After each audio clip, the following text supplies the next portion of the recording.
sign and every wonder that it is all shot. We thank you in advance right now for what you're about to do in Jesus' name. Amen and amen and amen. Come on, put your hands together for the Lord as you take this seat. I trust that the Lord has been good to each and every one of you, because if He hasn't, you sure look like God been good to you. Amen. Tell somebody you look like God been good to you. Now that person don't look like they really meant that when they said that to you. Find somebody else that you feel like you're not telling. You look like God been good to you. Why, thank you. Find somebody else on the other side. Yeah, I'm talking about on the other side of the church and tell them, hey you, you look like God been good to you. Now celebrate that person. Celebrate that person.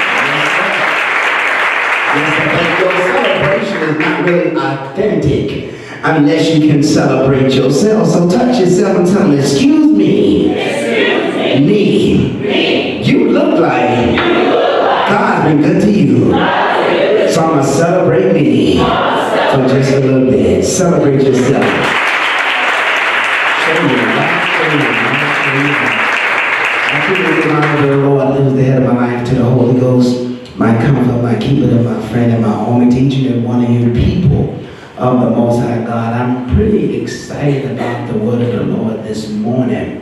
Because for some of us, our lives will never be the same after today. There is going to be a seasonal and a generational shift that will forever change the trajectory of your life when God sends His word. Whether you don't get what I'm saying, sometimes we go to church and we're just going to go to church because it's a part of my day. And then there's sometimes you go to church and your life is never the same. I came, C.O.G.I.C. I came and C.O.G.I.C. I came to declare a word that's going to forever change somebody's life. Yes, sir.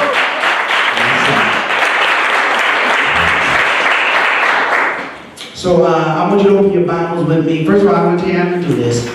I'm going to do this, and then I'm going to go into the other things. I'm asking you up front to forgive me for this exorbitant amount of scriptures that we're going to read. I'm asking you to forgive me first, lest you be bored. You know, because there ain't nothing worse than somebody boring you, and they don't know they're boring you. So I'm already asking you to forgive me in case I bore you with all these scriptures. But if you will walk with me through the scriptures, I think that what God has to say to you will be quite intriguing and quite compelling. So I want to say that up front. And I want you to understand that when I wrote all these scriptures, I was trying to tell the Lord, can we cut this down? And He didn't cut it down. So I said, well, I'm going to make up. You ever tried to negotiate with God? And so I tried to make up, so it's all right there. And I'm going to use 3 scriptures right here. And they said, no, you're going to use all 12. I said, but if we use 18 up here, so I'm going to use 1 down here, you're going to use all 12. And so I'm already warning you before you start talking about me. That there's a whole lot of scripture, so give me about 25 minutes, I'm just playing. Give me a couple minutes to get through these scriptures, and I guarantee you that your soul will be blessed. Is that all right, church? Amen. I do give honor to my wife of over 27 years, my only lady, your first lady until the top.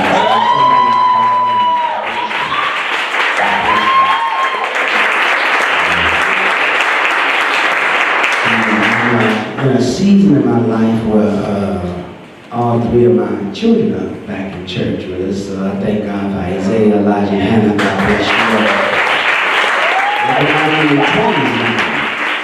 Everybody in their 20s now, praise God. Everybody in their 20s now, amen. And I am not those kind of parents, like some of y'all parents, they want you, your husband, your wife, your kids, everybody, just come live with us.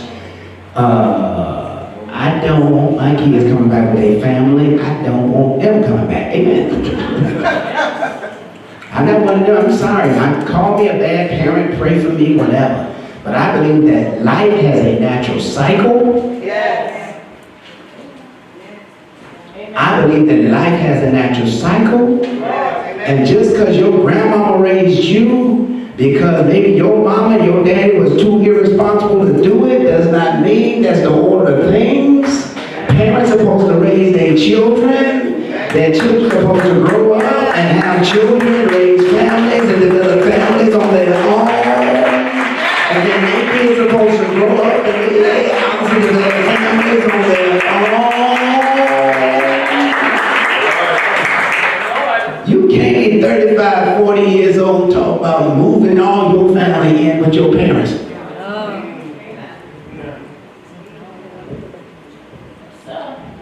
I'm not just talking. I'm already like that. So I do thank you for the 3 children you gave me. Wonderful gifts from the Lord.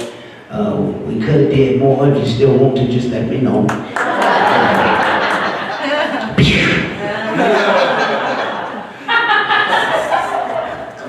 Those of you that are starting families and starting in marriage, marriage is a beautiful thing if people do it right. What did I say? If you do it right. Yeah, if you do it right. So I want to invite your attention to 1 Samuel, the 25th chapter. 2 Samuel, the 6th chapter. And 1 Kings, the 19th chapter. I ain't even bothered to give you the scriptures. And we're going to start at verse 26 in 1 Samuel 25. So if you want to take a power nap, put your earbuds in. As a matter of fact, you're going to be standing for a while, so y'all sit down today and let the Lord bless you. Now therefore, my Lord, as thy Lord liveth and as thy soul liveth, seeing the Lord had withholden thee from coming to shed blood, and from avenging thyself with thy own hand, now let thine enemies and they that seek evil to my Lord be as Nabal. And now this blessing which thine handmaid has brought unto my Lord, let it even be given unto young men that follow my Lord. I pray thee forgive the trespass of thine handmaid, for the Lord will certainly make my Lord a sure house, because my Lord fighteth the battles of the Lord, and evil hath not been found in thee in all thy days. Yet a man is risen to pursue thee, and to seek thy soul, but the soul of my Lord shall be bound in the bundle of life with the Lord thy God. And the souls of thine enemies, them shall he sling out as out of the middle of a sling. It shall come to pass, when the Lord shall have done to my Lord according to all the good that he has spoken concerning thee, and shall have appointed thee rule over Israel, that this shall be no grief unto thee, nor offense of heart unto my Lord, either that thou hast shed blood causeless, or that my Lord had avenged himself. But when the Lord shall have dealt well with my Lord, then remember thine handmaid. And David said to Abigail, this is who was speaking to David, blessed be the Lord God of Israel, which sent thee this day to meet me. And blessed be thy advice, and blessed be thou, which thou hast kept me this day from coming to shed blood, and from avenging myself with mine own hand. For in very deed is the Lord God of Israel living, which had kept me back from hurting thee, except thou hast hasted and come to meet me. Surely there had not been left unto Nabal by the morning light any that pisseth against the wall. So David received at her hand that which she had brought him, and said unto her, go up in peace into thine house. See, I've hearkened to thy voice, and I've accepted thy person. And Abigail came to Nabal, and behold, he held a feast in his house, like the feast of a king. And Nabal's heart was merry with him, for he was very drunken. Wherefore she told him nothing less or more until the morning light. But it came to pass in the morning, when the wine was gone out of Nabal, and his wife had told him these things, that his heart died within him. He became as a stone. And it came to pass about 10 days after that, the Lord smote Nabal, that he died. And when David heard that Nabal was dead, he said, blessed be the Lord that had pleaded the cause of my reproach from the hand of Nabal, and had kept his servant from evil. For the Lord had returned the wickedness of Nabal upon his head. And David sent and communed with Abigail to take her to him to wife. And when the servants of David were come to Abigail to Carmel, they spake unto her, saying, David sent us unto thee to take thee to him to wife. And she arose and bowed herself on the face to the earth, and said, behold, let thine handmaid be a servant to wash the feet of the servants of my Lord. And Abigail hasted. And Abigail hasted. And Abigail hasted. and arose and rode upon an ass with 5 damsels of hers that went after her. And she went after the messengers of David and became his wife. And David also took Adonam of Jezreel, and they were also both of them his wives. But Saul had given Michal, his daughter, David's wife, to Phalti, the son of Laish, which was of Galem. 2 Samuel 6, verses 14 to 23. Are y'all hanging on with me? Yes, sir. And the word of the Lord reads, And David danced before the Lord with all his might, and David was girded with a linen ephod. And so David and all the house of Israel brought up the ark of the Lord with shouting, and with the sound of the trumpet. And as the ark of the Lord came into the city of David, Michal, Saul's daughter, looked through a window and saw King David leaping and dancing before the Lord, and she despised him in her heart. And they brought in the ark of the Lord and set it in Shando. He's sneaking in an Asha.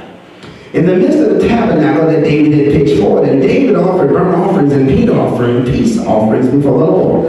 And as soon as David had made an end of the burnt offerings and peace offerings, he blessed the people in the name of the Lord of hosts. And he dealt among all the people, even among the whole multitude of Israel, all as well to the women as men, to everyone a cake of bread and a good piece of flesh, and a flagon of wine. So all the people departed, everyone to his house. Then David returned to bless his household.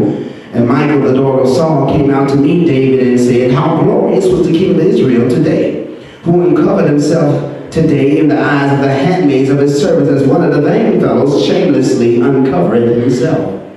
And David said unto Michal, who was before the Lord, which chose me before thy father and before all his house, to appoint me ruler over the people of the Lord, over Israel. Therefore will I play before the Lord, and I will yet be more vile than thus, and will be base in my own sight, and of the maiden service which thou hast spoken of them shall I be had in honor.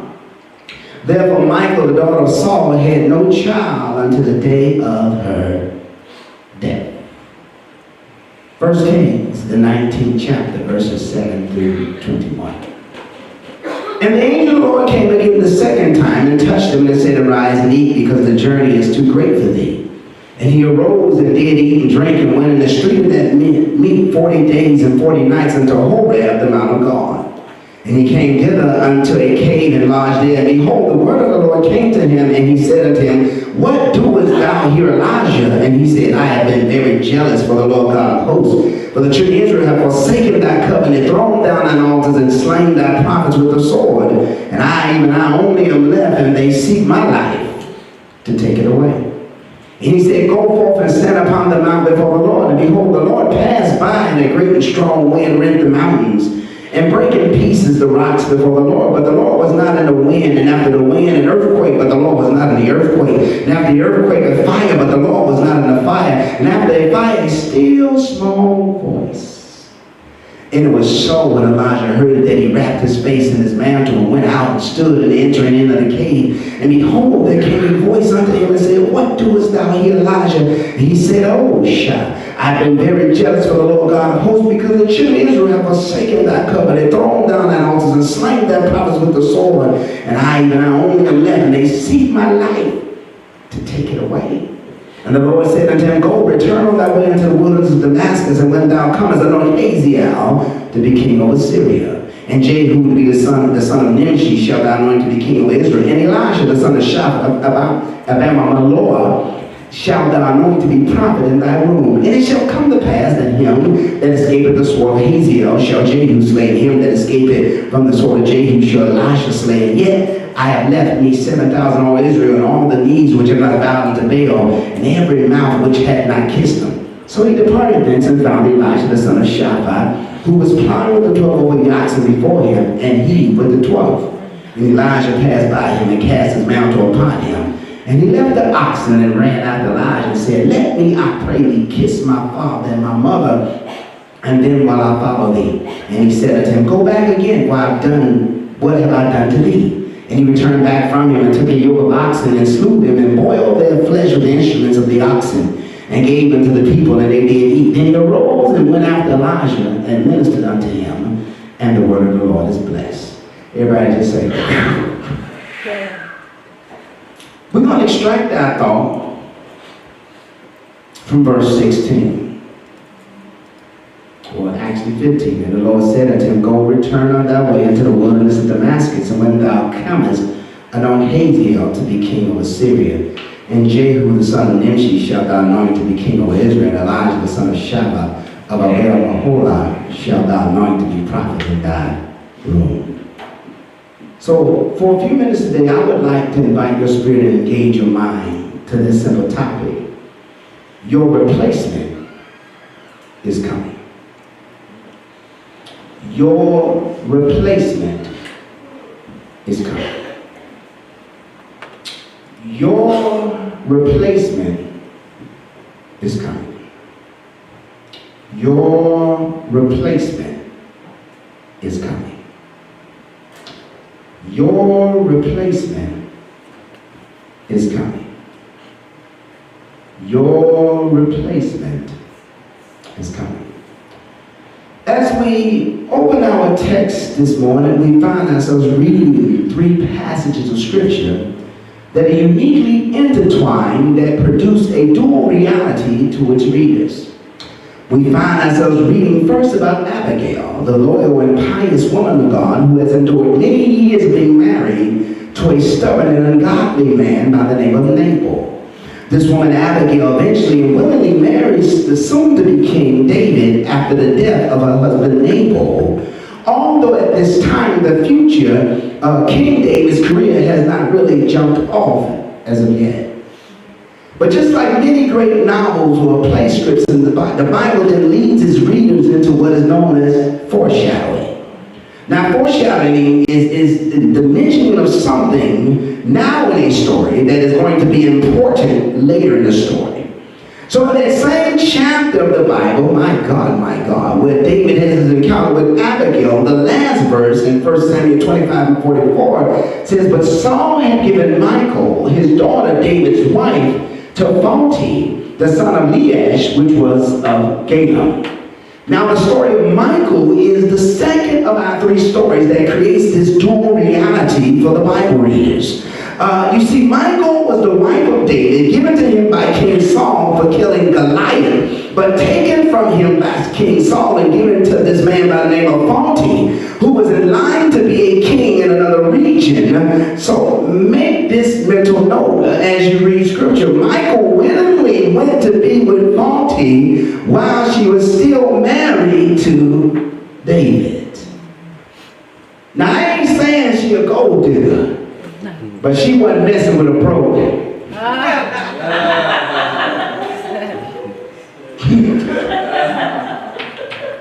Now what I do find fascinating is that as we read chapter 25 of 1 Samuel, continue to read the Bible all the way into 2 Samuel chapter 6, we realize that these three people were in a place whereby God called, I feel your minds engaged, that's a beautiful thing, called them to be either divinely replaced or divine replacements in each other's lives. Our third and final story involves a prophet by the name of Elijah, and Elijah goes into a bout of broken depression in his life because of the workload of his ministry. You do know sometimes if we don't take breaks from these jobs, that the weight of our jobs can weigh down on us, y'all. Sir. So God sees the brokenness of his servant and gives him divine direction on where to find his replacements, how to anoint his replacements, and how to prepare his replacements. You see, church, there are no ifs, ands, or buts about it. Life is about transitions. Life is about changes, and life is about replacements. So whenever God allows something to change in your life, whenever God allows someone to leave your life, before it ever happens, God has already sent a replacement or replacements in your life to fulfill your life. This is why the Bible says such things as, in Hebrews 13 and 5, I knew I was going to get a little unsettling today. Let your conduct be without covetousness. Be content with such things as you have, for he himself has said, I will never leave you nor forsake you. Now I'm about to say something that is going to be very, very, very disturbing to insecure people. You and I, oh, I can't hang it too much.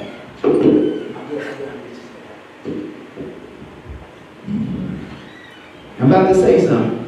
It's going to be very disturbing for insecure people. I see y'all huddling all up. Because we live in a fallen world, we are destined to experience being replaced in this life that we live. Either you have been or will eventually experience being replaced on a job. Either you have been or will eventually experience being replaced in a friendship, a relationship, or even a marriage. I am sorry to be the burden of bad news this morning, at least for now.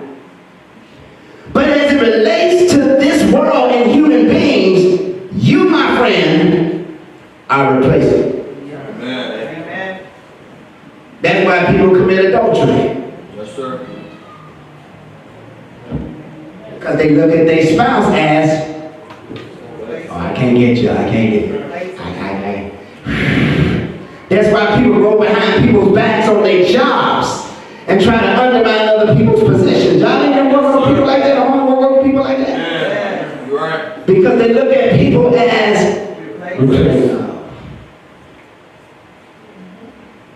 That's why, as far as the government go, the most important asset you have socially, I'm not talking about your mama name, I'm talking about to God. It's not your name, but your social security number. Your last four will get you more access than your name. Right. Amen. I can't get no real church around here. You can scream your name all you want to. What's your last four?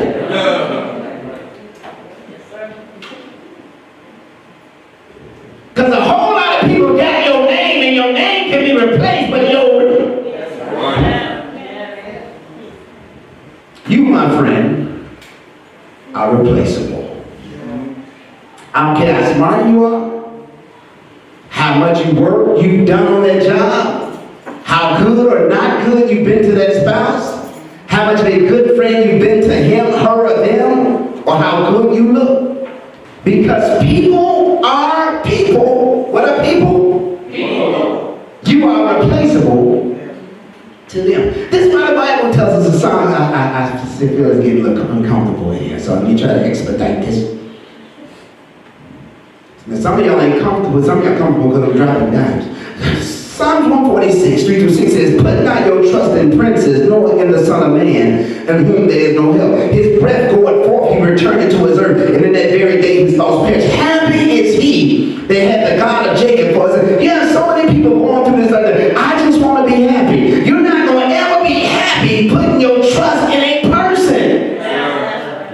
Because all people are imperfect. Your wife ain't gonna make you happy all the time. Your husband ain't gonna make you happy all the time. Your kids ain't gonna make you happy. Your boss ain't gonna make you happy. Your money, your car, your house.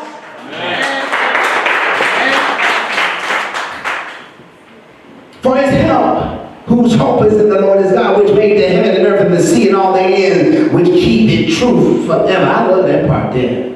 I love that part there. Because it is only God that keep it true forever. Now this is what the circumstances were surrounding David, Abigail, and Michael. Some of y'all still looking at me like, where is Pastor going? Good, I want you to stay away. This is what the circumstances were surrounding David, Abigail, and Michael, David's wife. You see, within the construct of the sovereignty of God and the choices of human beings, when we read about David and his conflict with Nabal, in our readings, we have no idea that David was going to be Nabal's replacement as Abigail's husband. As we continue to read, we do realize that faulty is David's replacement as Michael's husband. I mean, when we read this Bible, y'all, this is straight up some reality TV junk. Yeah, this is Lifetime right here. This is some Lifetime junk. Now, have y'all been watching y'all like y'all know y'all little crazy movies now? The psycho teacher. I seen one on Mother's Day, they had like the psycho grandmama. The grandmama was killing people. If grandma don't make you feel safe. Dang, come on, grandma. They got a scary movie now. And then they go, Mom. They got grandma Ain't no hope what grandma telling people. Big mama get you. So all of these people are caught in this trilogy of love, this trilogy of sin, menage a trois, whatever you want to call it, I don't know. But now herein lies the difference, church. David did nothing to merit being to replace David with faulty, a soon-to-be king. I ain't saying she's a gold digger. But she ain't fooling with it, no. But on the flip side of this dual reality, David also did not choose to replace Michael. God decided to replace Michael. In the 25th chapter, Saul took Michael and gave her to Fonte. And she lived with Fonte as a king's wife while David was still struggling. Because David wasn't jumping off quick enough. And it worked. So by the time,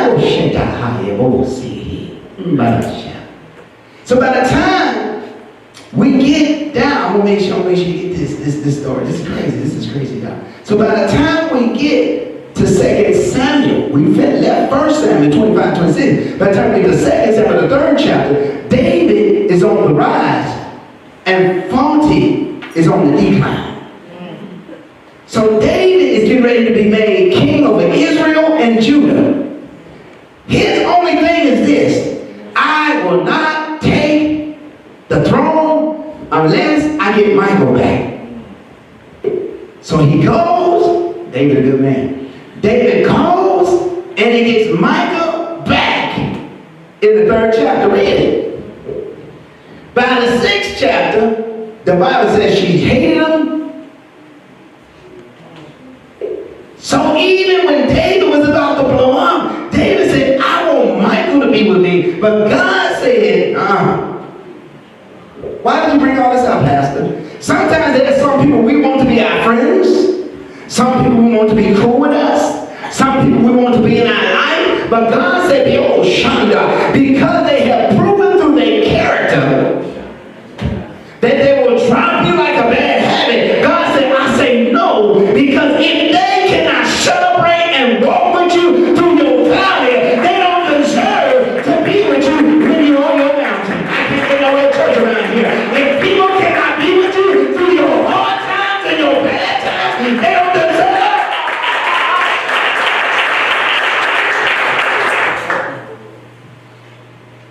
So David reached for her, and God was waiting for the time to kick her out. That's crazy, y'all. That's crazy. That's crazy. That's crazy. Let me explain this. I feel welcome. That's crazy now. Because that's crazy now. I know some of y'all don't do good with rejection. Y'all don't like when people don't accept you. Some of y'all still ain't got with a boy that dumped you when you were 16. You ought to be glad he dumped you. He all cracked down, ain't got no teeth no more. Some of y'all still tripping on a little girl that left you at 19. You ought to be glad. She big and long. Got 8 kids. Some things you crying about and ain't got over, that was your blessing.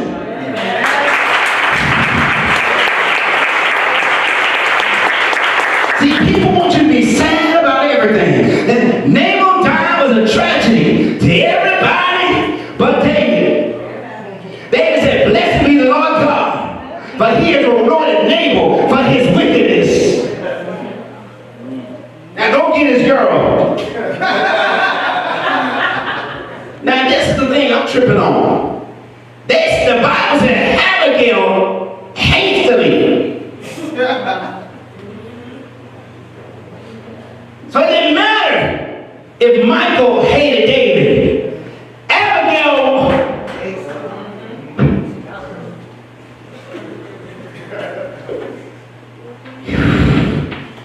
Can I explain this a little bit? Michael said, did you defile yourself amongst the handmaids?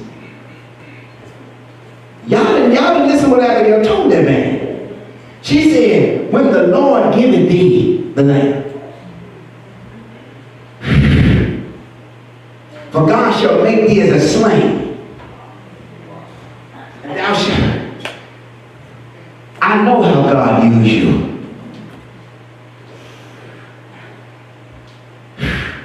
She prophesied to him. Hold on. Make sure you get this. When she said to slain, that's what David did. She encouraged him. Remember, edified, exhorted. She gave him a prophecy. She prophesied to him. I see you, David. And then she told him his future. She prophesied to him. I'm talking to some women here. Because there's more to having a man than having some big old hips, some breasts, and a big old booty. At some point, you got to have a spirit ocean. You got to have a mind that can be spirit, because there's a whole lot of fine women in this world who can't keep no man. Y'all never won all these stars in the world. But how come she can't keep no husband? How come he can't keep no wife? Because there's more to life than looking good, having a house, having a car, and having money. So Abigail did things.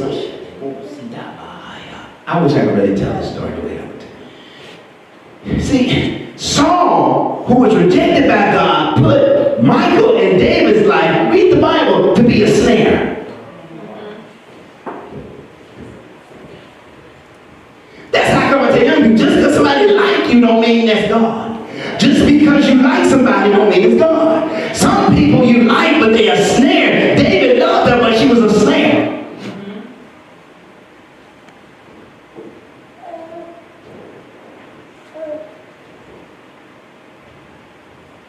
And I lost them in this again. It's because you have a whole lot of women that killing themselves over these diets. Skinny ain't all it's cracked up to be, y'all. Quick, you know you hungry. You know you hungry. And some, you know what I hate? Oh God, I said I was gonna do better today. I sure hate when we go, you ever been with people, and some people you just know they eat. Cause ain't no way you got all that meat on them bones and you don't eat. Ain't that much lettuce. You must have eaten a whole sack of tomatoes. No, I don't eat beef. I just eat chicken and fish. You must be eating a whole swordfish and a whole chicken between 2 pieces of bread.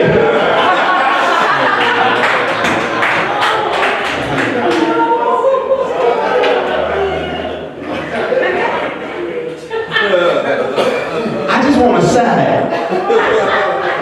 The whole head of lettuce? Just do me a salad with chicken on it, bacon bits, cheese, croutons, and then just go to all beef patty special sauce.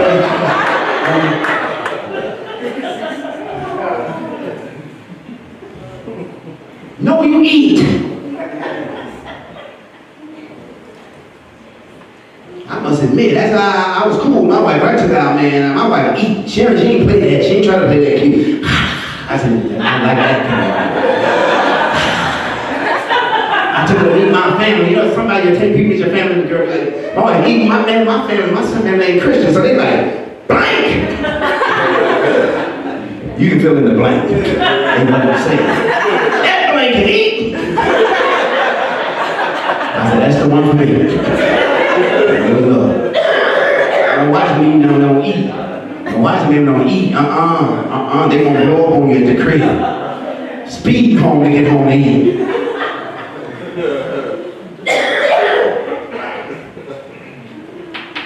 But here's the difference. Micah lived a life that God rejected her. You can survive if a man rejects you. You can survive if a woman rejects you. You can survive if people reject you. You can survive if your job rejects you. You can survive if the church rejects you. But you can't make it if you live a life that God rejects you.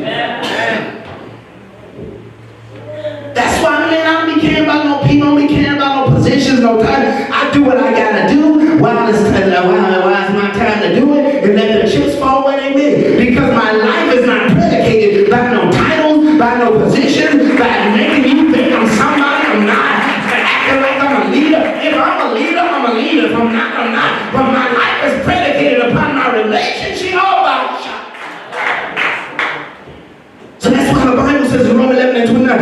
gifts and callings of God are without repentance. You can be gifted, you can be talented, but if you don't have a spirit of repentance, then you're always in danger of God replacing you. Keep treating your wife that way and don't repent. Keep treating your husband that way and don't repent. Keep treating the people that work under you that way and don't repent. God will replace you. The gifts and callings of God are without repentance, but eventually you better repent. You can't be slapping no woman, pushing no woman. You can't be manipulating people in the workplace so you want this person to get it and that person to get it. That's what the Bible said. Then came the word of the Lord unto Samuel, saying, it repented me that I settled Saul to be king, for he's turned back from following me. He had not performed my commandments, and it grieved Samuel. He cried unto the Lord all night. You see, church, there is a prophetic cry in the spirit for the people of God, because God is calling us to repentance. God is calling us to change our ways. God is calling us to get better. And if we refuse the Lord, He has no problem replacing us. He replaced Moses with Joshua. He replaced Abraham with Isaac, replaced Isaac with Jacob, and replaced Jacob with Israel. You figure that one out yourself. He replaced Vashti with Esther. He replaced Michael with Abigail. He replaced Elijah with Elisha. Now this leads us to our third and final story of our dual reality of replacement in this life. And that is the prophet Elijah. Elijah, I love this part of the story. Elijah represents how you do this replacement thing the right way. Because eventually, in some part of life or another, you're going to be replaced. Remember how the Bible said, and the Lord said unto him, go, return on that way to the wilderness of Damascus. And when thou comest, anoint Hazael. I love God so much. I love God so much. I love God so much. Let me stop on this one. I love God so much. God is so dope. God is so dope. So I said, God, what's the difference? What's the difference? What's the difference, God, whether you replace somebody and they should feel good about it, or replace somebody and they feel bad about it? He said, well, if I tell you that you're getting ready to get replaced, that means I'm pleased with you and I'm letting you know what I'm doing. He said, but if you get replaced and you don't have no clue you get ready to get replaced, and God said, that's me saying I refuse to do business with you any longer. So the Lord told the prophet, He said, go return on thy way to the wilderness of Damascus, and when thou comest, anoint Hazael to be king of Assyria, and Jehu the son of Nimshi shalt thou anoint to be king of Israel, and Elisha the son of Shaphat of the Lord shalt thou anoint to be prophet in thy room, and it shall come to pass that he that escapeth the sword of Hazael shall Jehu slay. I'm going to tell you, Elijah, I am so in love with you, and I'm getting ready to send your replacement. I'm going to tell you who your replacements are. I'm going to tell you to anoint them, and I'm going to tell you what their purposes are going to be. Oh my shot. So he departed thence and found Elisha the son of Shaphat, who was plowing with the 12 yoke of oxen before him, and he with the 12. And Elijah passed by him and cast his mantle upon him.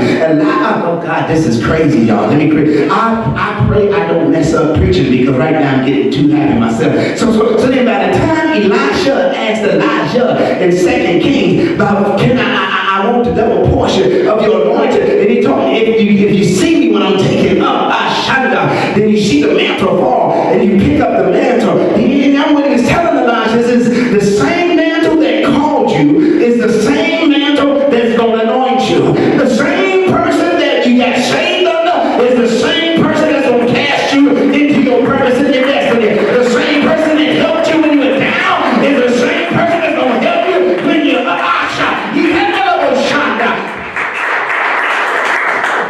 So from the beginning, Elijah wanted Elisha to know that it was all about the mantle. And Elijah said, let me, I pray thee, kiss my father and my mother, and then will I follow thee. And he said unto him, go back again, for what have I done to thee? And he returned back from him and took a yoke of oxen and slew them, and boiled their flesh with the instruments of the oxen, and gave them to the people, and they did eat. Then he arose and went after Elijah and ministered unto him. You see, church, because Elijah served God well. He could live with the peace of living with his replacement, training his replacement and allowing his replacement to minister to him. Some people are not good in their workplaces of training people to replace them. Some people are very selfish in the workplace. I don't know people like that. They know they're trying to mentor you. They'll use your word, but they ain't really mentoring you. Right.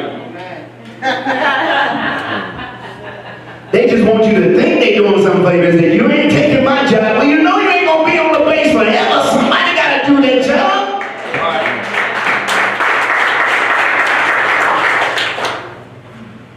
So anyway, but it's hard for people, my God, my God, my God. It is hard for people who have not done right by God and not done right by people to have peace with their replacement. Am I right about it? And this is the dual reality of this subject that I spoke of earlier. And that is, if you have done your best you can do by God and by people, then your replacement is your help and your open door to the next level with God for your own personal life. I'm not talking about Elijah helped his replacement Elisha. It wasn't because God was about to kill him or God was going to fire him. God was about to take him up into the fire and take him to a higher level of the anointing. But if you know you ain't done all you should do in your marriage, and you know you ain't done all you should do as a parent, and if you know you ain't done all you should do as an employee, of course you're going to be insecure about everybody about my shop. They come on your job, they come in the church, they talk to your wife, they talk to your husband, because you ain't been no people. Right. So you create your own self-fulfilling prophecy. I done lost the church now. But when you have not done right by God and not done right by people, well, I love y'all. I love when I start talking like this. Y'all start reading y'all Bibles, writing notes. You ain't gonna go read that junk no more. You know you ain't gonna read no more. And the reason why I know you don't read it, you change by now. But you have not done right by God and not done right by people, then your replacement is God's symbol of judgment in the flesh towards you. For all the things you've done in your flesh to hurt God and to hurt his people. I'm on my job. No. When you are a supervisor, God is entrusting people to you. Even though it's a no. Because you got stripes, because they call me supervisor at the Great Falls Prison. I have to treat people with dignity. I have to treat people with respect. I have to make sure everybody get an equal opportunity to excel and be the best they can be. Where y'all at?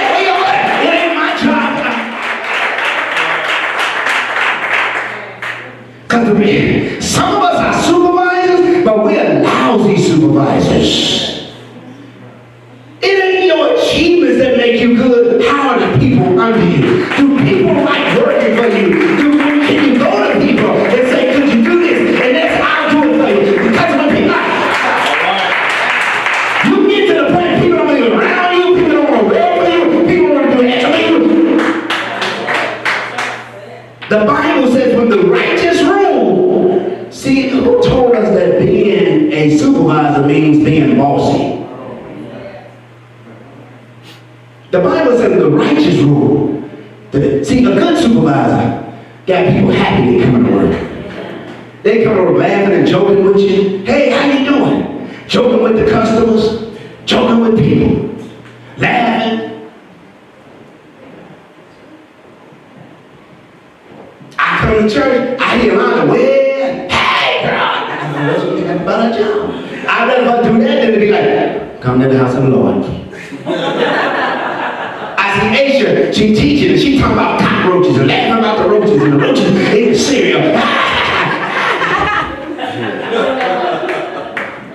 Yeah, because if you're serving God, you ought to be happy about serving God. But when you have not done right by people, they can't ever get no vacation. You can't be the supervisor and be sicker than him all the time and you call him sick.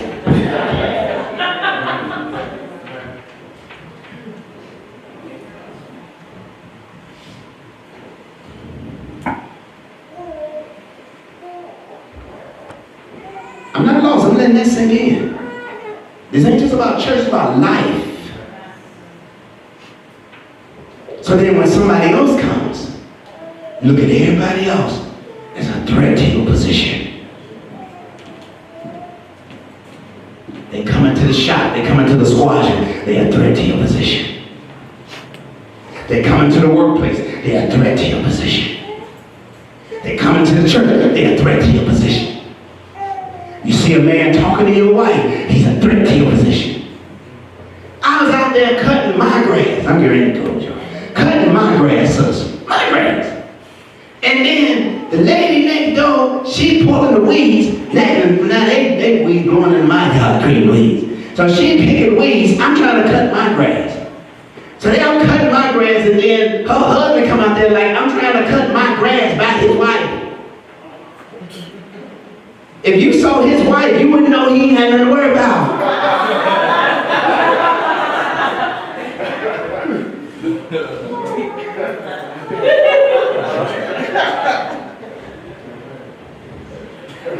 And then, ain't nothing worse than a woman with plumbers. This woman's there, I can see it. Ain't nothing like a woman with plumbers crack. She bent over to get the weed, and I said,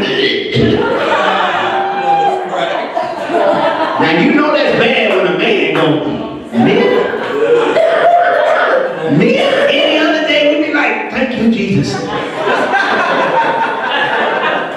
I'm running back in the garage. Somebody get a cracker. Yeah, Alka-Seltzer. So he come out there like this. So I speak to him. Hey, how you doing? Like, this my wife. I'm looking like, thank God. Then fine, I go cut the back of my grass. But my thing is this. If you was out here with your wife, or if you was out here doing it, you would be insecure. So when I speak to you, not like I'm getting crazy with you, you get disrespectful with me. See, I said to myself, he must don't be treating her right. That's why y'all don't see me hovering around my wife's workplace. Y'all don't see me being a helicopter parent over my children. Y'all don't see me being an over-demanding pastor talking about, do this, do that, do that. Y'all, I tell you what.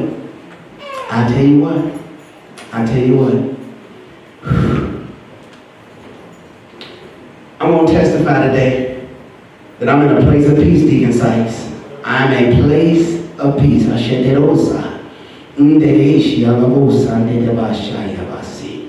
I'm in a place of peace.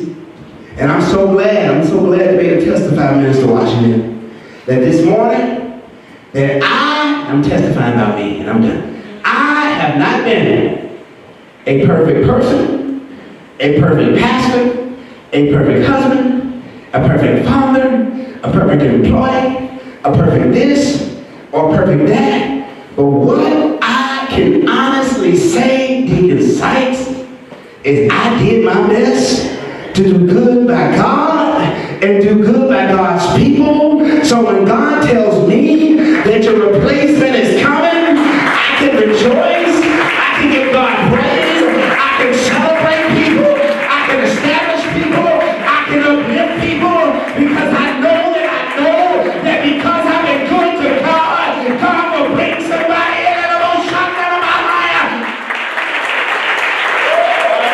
Tell somebody your replacement is coming. Oh, they sound like they still worried. They don't know what side of the new reality they on. But if you've been good by God and good by people, you can shout, my replacement is coming. Now, when I say my replacement, many of y'all think about positions such as being a pastor or being a supervisor on my job. Others of you think about relationships. Can I get happy for a minute? Sometimes it's in a marriage or in children or relationships within the church. But I'm sorry to inform you, that is for me. I'm not talking about none of y'all in here. I'm talking about my Jesus, because Jesus is my perfect replacement. The Bible says, for he ain't made him that he sent for us, who knew no sin, that we may be made the righteousness of God in him. The Bible tells me, but it was